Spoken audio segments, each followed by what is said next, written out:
Llamamos escatología a la parte de la teología que estudia las últimas cosas. Ninguna, me atrevería a decir, de todas las secciones de la teología genera más interés que este. Sin embargo, no ha estado libre de manipulación y de interpretaciones a veces interesantes, a veces chistosas.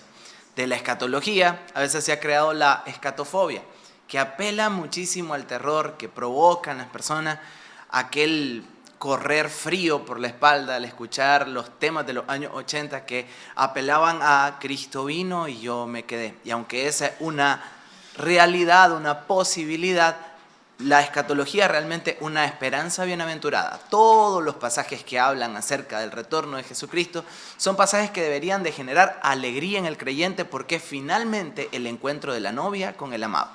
En otros casos, lamentablemente, ha generado lo que yo llamo escatoficción. Personas que tienen interpretaciones bastante interesantes y que un pensador en una ocasión dijo que ni Juan miró monstruos tan creativos como aquellas escatologías que algunos han creado acerca de su libro. Así que, ¿cómo tener una escatología sana y cómo tener una interpretación que apele a la esperanza basada en el libro de Apocalipsis? Soy Emmanuel Rodríguez y esto es Teología para Todos.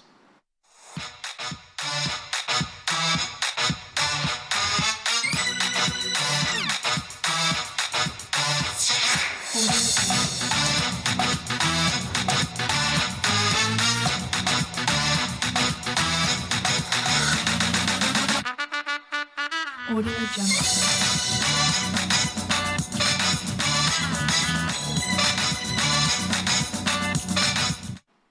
La palabra escatología se deriva de dos palabras griegas, escatos, que significa último o postrero, y logos, estudio. Y apela a todo lo que tiene que ver con el retorno de Jesucristo y todos los acontecimientos que van a rodear a este. La escatología queda fundada a partir de la primera venida de nuestro Señor Jesucristo, dado que se utiliza esa palabra en pasajes como Hebreos capítulo 1, donde se nos dice de que en estos postreros tiempos, escatos, se nos ha hablado a través del Hijo, o también apelando al cumplimiento de la promesa de Joel, que dice que en los postreros días el Señor iba a derramar de su espíritu sobre toda carne. Desde entonces la expectativa respecto al retorno de Jesucristo tiene dos categorías dentro de la narrativa bíblica. Una de inminencia, que podemos encontrar en las cartas de Pablo, donde él se incluye entre aquellos que se espera van a ser arrebatados, y también una más amplia que se encuentra en libros como Segunda de Pedro y también el Evangelio según San Lucas, donde hay un panorama más amplio y donde los autores del primer siglo ya ampliaban o se abrían a que Cristo no viniera durante su generación. Ahora bien, de todos los libros que hablan acerca de este tema, no hay ninguno que genere más interés, debate, que el libro de Apocalipsis. Apocalipsis se deriva de una palabra griega, apokalupsis, que significa quitar el velo, como levantar el telón si nosotros estuviéramos en un teatro. Y es una revelación acerca de Jesucristo, y ese es un tema bastante que quitaría mucho temor y mucho prejuicio a la lectura del Apocalipsis. Si una persona está obsesionada con encontrar al anticristo y la marca de la bestia y los 7 años y el milenio, y se pierde de lo que en realidad trata el libro, que es a Cristo glorificado. Recordemos que el autor de este libro, el apóstol Juan, el mismo que se recuesta en el pecho de nuestro Señor, el mismo que se percibe a sí mismo como el discípulo al que Jesús amaba, y aquel que vio a Cristo como el Verbo encarnado, que lo vio como el Cordero que quita el pecado del mundo, ahora lo ve en su majestad y su gloria. Aquel Cordero se transforma en león, se transforma en el Rey de Reyes, Señor de Señores, el que tiene el dominio de todo el universo y ante el cual las fuerzas del mal han de palidecer. Así que Apocalipsis se trata acerca de Cristo y de que los que estamos del lado de él, pues estamos del lado correcto. Apocalipsis 17, versículo 14 dice, respecto de las fuerzas del mal, pelearán contra el Cordero, pero el Cordero los vencerá porque es Rey de Reyes, Señor de Señores, y los que están de su lado son escogidos y llamados y fieles. Lamentablemente, yo repito, Apocalipsis ha sido objeto durante al menos mi infancia, tal vez sea el recuerdo de algunos de ustedes, de terror. Y en los últimos tiempos de mucho juego realmente. Hay muchas personas tratando de hacer una exégesis, hacer una hermenéutica, un estudio serio de Apocalipsis basado en lo que encuentran en las redes sociales, y eso es lamentable. Bueno, Apocalipsis pertenece a un género literario específico que se llama apocalíptica. Y la apocalíptica se dice de ciertos tipos de textos que son contemporáneos a Apocalipsis. Hay que también mencionar que hay dos teorías respecto a la datación, a la fecha en que fue escrito este libro. Algunos, la mayoría, lo ubican hacia el final del primer siglo, pero hay otros que lo ubican antes del año 70, fecha en la que algunos ya sabrán, fue la caída de Jerusalén. Esto ayuda mucho al tipo de interpretación que se le vaya a dar al libro, pero asumiendo que fue hacia el final del primer siglo, desde el año 200 antes de Cristo ya existía este género, y es importante tener en cuenta esto para hacer una correcta interpretación del libro, por la misma razón de que no es lo mismo leer una carta de amor que leer qué sé yo, el documento de una escritura, que redactar una carta de solicitud de empleo. Son géneros literarios diversos. No es lo mismo leer una copla que leer qué sé yo, un cuento, que leer los distintos tipos de lectura que hay. Entonces, Apocalipsis pertenece a una amplia gama de literatura que ya existía desde el año 200 antes de Cristo, y a la cual pertenece Apocalipsis, solo que nosotros los cristianos creemos que es inspirado por Dios. La apocalíptica tiene ciertas reglas de interpretación que nos podrían ayudar a que no nos den vuelta tan fácilmente a la hora de que alguien diga que tal o cual evento que estamos viendo en las noticias necesariamente sea lo que Juan estaba describiendo en su visión apocalíptica. Por ejemplo, en la apocalíptica tenemos bastantes símbolos y complejas metáforas para expresar el sufrimiento. Ustedes van a encontrar hablar acerca de las copas de ira, hablar acerca del silencio del cielo, y todo eso son metáforas, todo eso no se interpreta de manera literal. Ahora, Apocalipsis es un libro profético, pero no se trata tanto de un libro que, o en este sentido, profeta no quiere decir necesariamente alguien que anticipa el futuro, como alguien que denuncia una realidad presente que tiene una amplitud hacia todos los tiempos.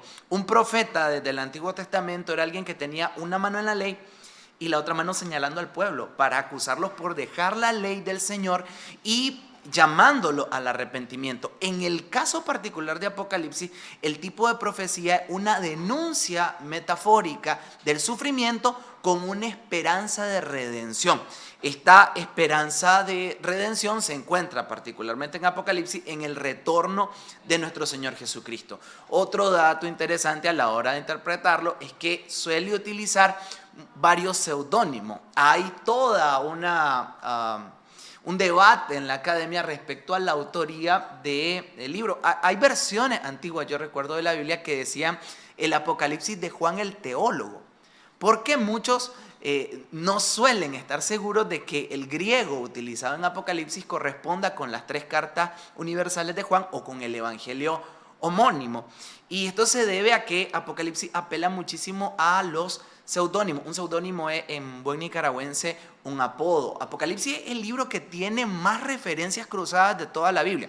Y usted me dirá que una referencia cruzada es cuando un pasaje que estás leyendo en X libro se relaciona con otro pasaje similar en otro libro. Normalmente hay una paridad entre el Antiguo y el Nuevo Testamento. Por ponerte un ejemplo, para entender el libro de Hebreos es necesario conocer el libro de Levítico. Bien, Apocalipsis no solamente es que está al final de la Biblia, sino que el libro 66 y tiene referencias cruzadas de los 65 libros restantes de la Biblia, cosa única en su género. Por eso se asume que para poder entender Apocalipsis ya hayas leído toda la Biblia. Ustedes van a encontrar varias figuras que utiliza el autor. Por ejemplo, al hablarle a las iglesias que le envía 7 cartas, empieza a hablar de figuras, por ejemplo, tiene esa mujer Jezabel, dice, que enseña a mis siervos a que cometan inmoralidad.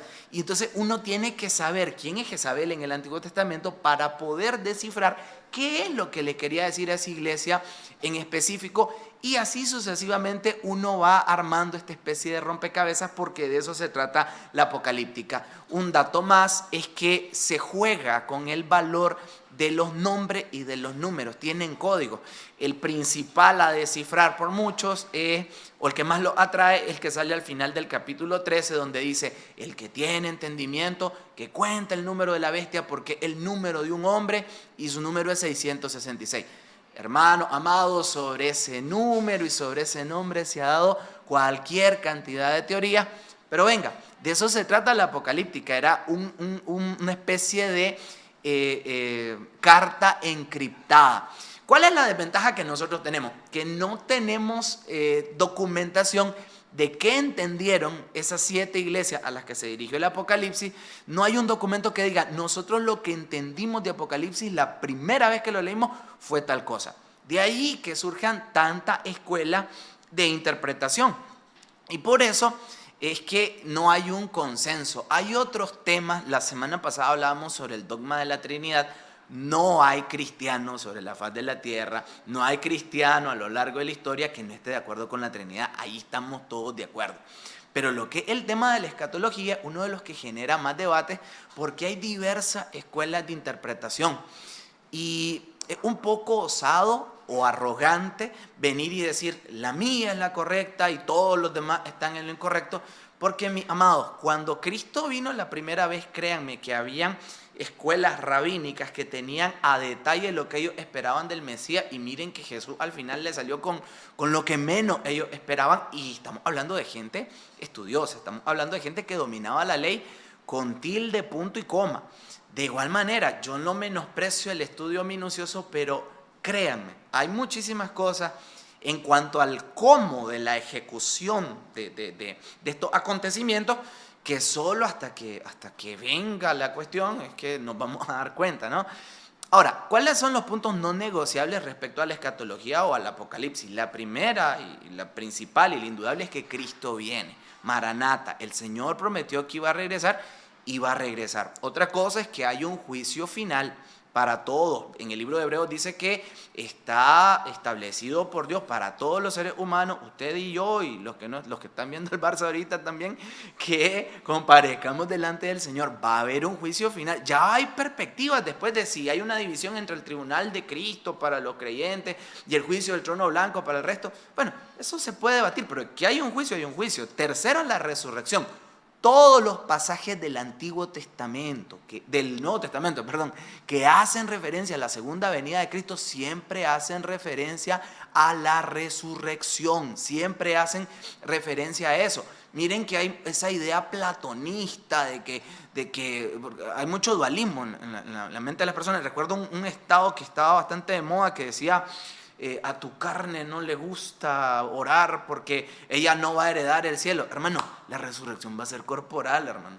Y pensar que carne se refiere a esto, al cuerpo, es una pésima interpretación de la Biblia. La Biblia dice que el cuerpo es templo del Espíritu Santo, por eso es que hay que cuidarlo. Y la resurrección va a ser corporal, eso es indudable. Hay muy pocas enseñanzas, lamentablemente, tal vez solo el domingo de resurrección, sobre la resurrección. Hay poca literatura sobre la resurrección y una verdad innegable en las páginas de la Biblia. Lo otro también que es incuestionable es la cuestión del estado eterno. Hay 2 lugares, hay 2 opciones. Es cierto que hay teólogos ortodoxos, evangélicos, que tienen sus propias teorías respecto a lo que nosotros conocemos como el infierno. Incluso hay algunos que dividen entre infierno, lago de fuego, pero venga. Lo que sí es cierto es que los pecadores perdonados, los que creen en Cristo, van a estar por la eternidad con Él, y los que no, pues van a estar en un lugar de tormento. Esas son las cosas que son innegociables respecto del Apocalipsis. Luego, la ejecución y el orden de la misma, han existido varias escuelas de interpretación a lo largo de la historia. Las principales, no la única. Hablo de un servidor y hablo desde lo subjetivo, hablo desde alguien que todavía está estudiando y piensa estudiar toda la vida teología. Yo solo conozco 11 perspectivas respecto a lo que es la escatología, solo 11. y a detalle tal vez conozco una e imperfectamente, y es la que les voy a tratar de explicar rapidito. Pero créanme, hay muchas escuelas, todas son válidas y debería de haber un respeto entre los creyentes porque, o sea, es un tema que todavía no hemos llegado al punto culminante de decir así va a ser. Pero eso no quita que cada uno tenga su propia convicción. Las principales escuelas, no las únicas, se derivan acerca de la interpretación del milenio. Un pasaje que sale en Apocalipsis capítulo 20 y de la cual se derivan 4 grandes escuelas. La primera se llama premilenialismo histórico, que se encuentra o que fue popular sobre todo en los primeros 400 años de la iglesia.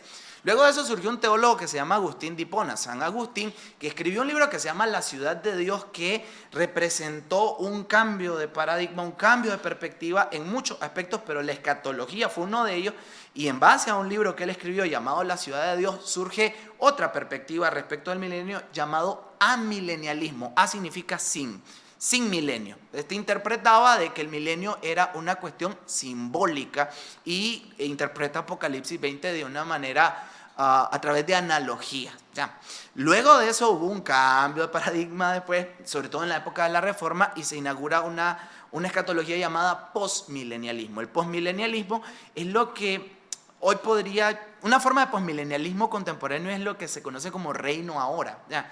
Nosotros establecemos del reino de Dios en nuestra nación a través de afectar, o sea, toman pasajes como la parábola de la levadura o la de la semilla de mostaza y cómo el reino de Dios va invadiendo todos los sectores de la sociedad y conquistando los lugares que Cristo ya conquistó desde esa perspectiva. Y según estos hermanos, hasta que todo el mundo sea mayoritariamente influenciado por el cristianismo, Cristo regresaría. Eso se llama postmilenialismo.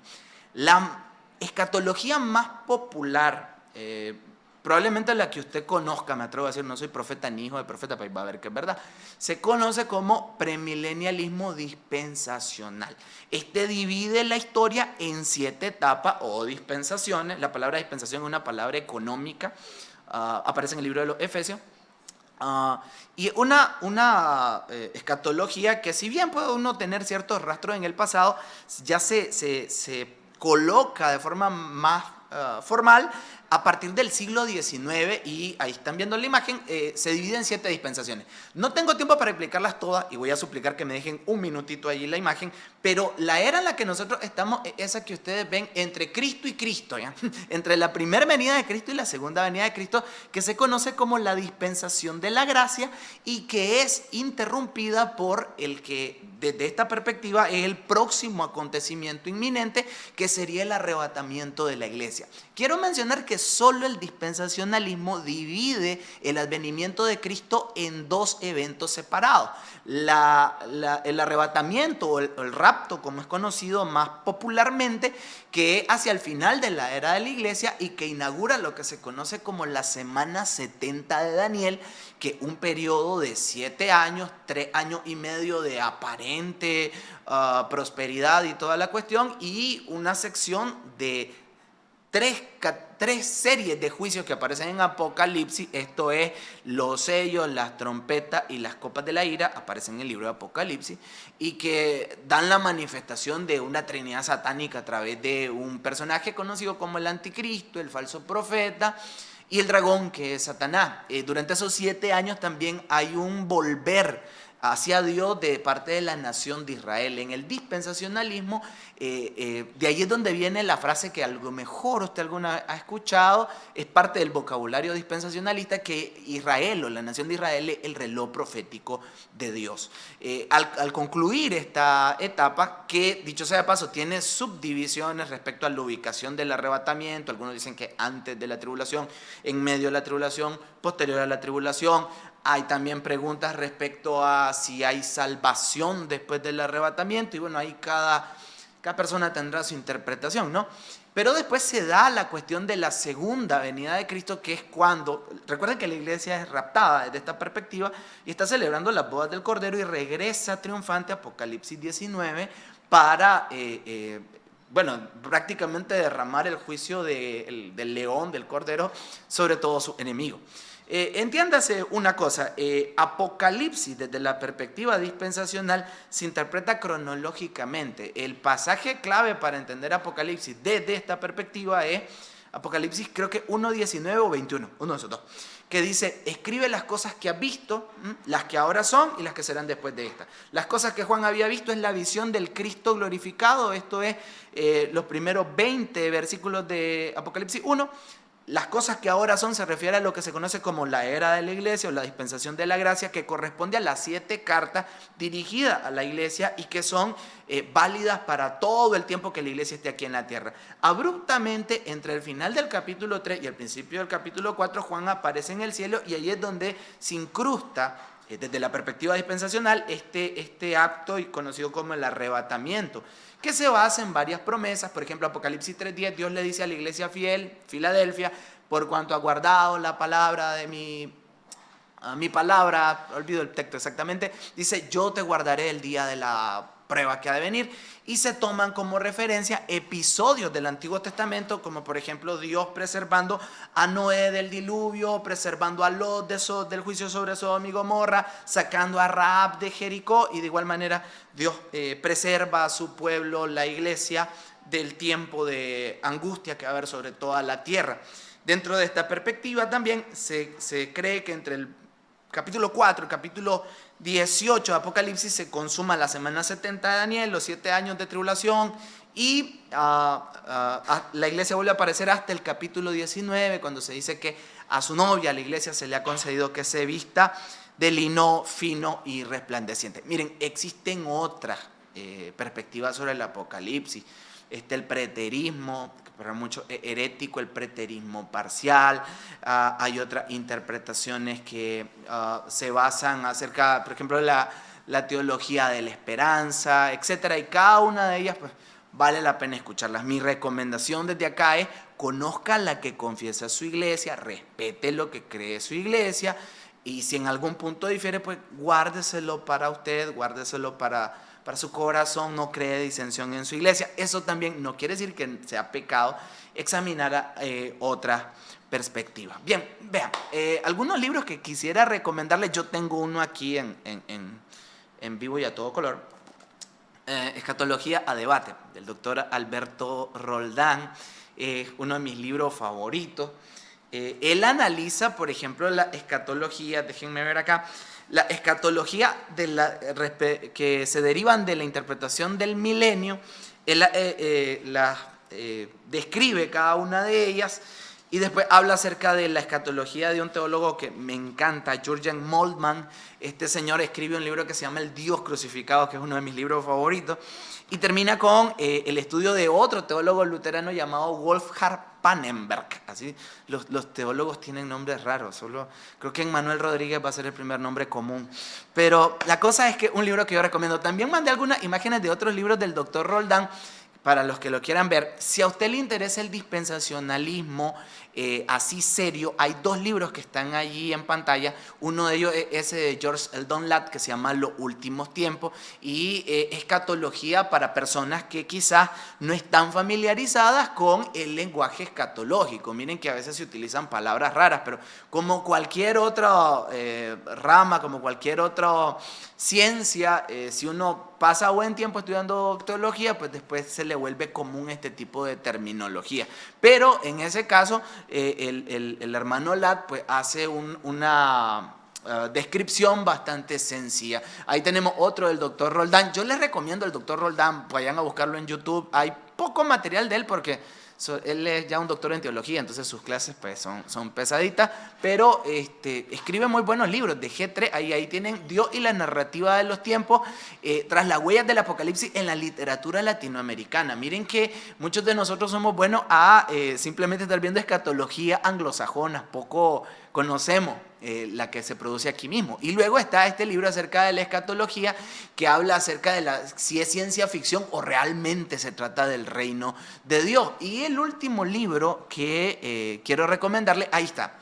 Si usted quiere conocer la perspectiva dispensacional, que es la que probablemente profesa su iglesia, permítame el atrevimiento, esa, Michael J. Blatch, un escritor fascinante, y al menos en mi caso ha sido de quien he aprendido más acerca de esta postura. Aclaro, no soy escatólogo. Un escatólogo es alguien que sea experto en la materia, que le dedique como mínimo unos 40 años a estudiar esto. Y por eso aquí viene mi último llamado y el siguiente: no se deje llevar por, perdonen la expresión, pues no es peyorativa, es real, no se deje llevar por la farándula. Mire, hace par de años, 2, 3 años, poquito antes del Mundial, estaba de moda en las redes sociales que unos animales dando vuelta eran la señal inminente del fin del mundo, hermano. Y sinceramente, mire, ¿dónde usted encontrará un pasaje en la Biblia que diga y los animales van a remolinear por el amor de Dios, hermano? Y mire, puede darnos risa. Yo me acuerdo que hice un post así, pues, jocoso, burlesco, si ustedes quieren, sobre eso, y me mandaron, no al tercer cielo, me mandaron ahí unas bendiciones bien feas. Pero es lo que les digo, si la Biblia no lo dice, ¿por qué nosotros lo inventamos? No todo avance de la tecnología, ni todo acontecimiento o cataclismo que azota al mundo es necesariamente... Miren, Jesús dijo, desmiéntanme, Él dijo, el día y la hora nadie sabe. ¿Y saben qué?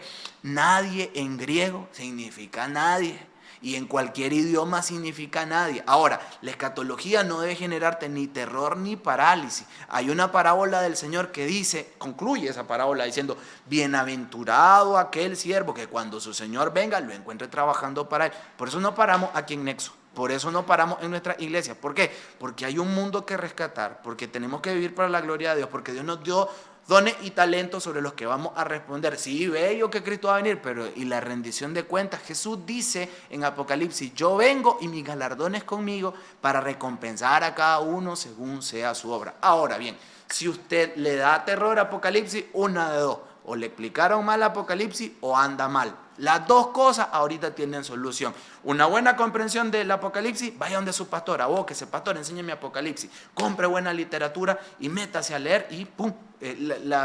Lo que ignoramos se corrige estudiando. Y si anda mal, recuerde que Cristo murió por usted. Recuerde que su sangre está ahí para limpiar sus pecados. El que entiende bien la primera venida de Cristo no le tiene miedo a la segunda. Así que ojalá venga hoy. Ojalá venga después de la victoria del Barcelona. Pero bueno, gracias, hermanos, por estar del otro lado. Este es un pequeño chispazo a lo que es la escatología, a lo que es el libro de Apocalipsis. Les animo a seguir estudiando, les animo a seguir aprendiendo. Maranata, el Señor viene. Recuerden que nos pueden seguir aquí en Nexo, en todas las plataformas. Por favor, apoyen este ministerio. Oremos para que sigamos creando contenido de calidad. Y bueno, será hasta después de la Semana Santa. No se ahogue, pásela bien, échese coso, vaya a su iglesia, no se pierda tanto. Y bueno, que Dios me los bendiga. Esto es Teología para Todos.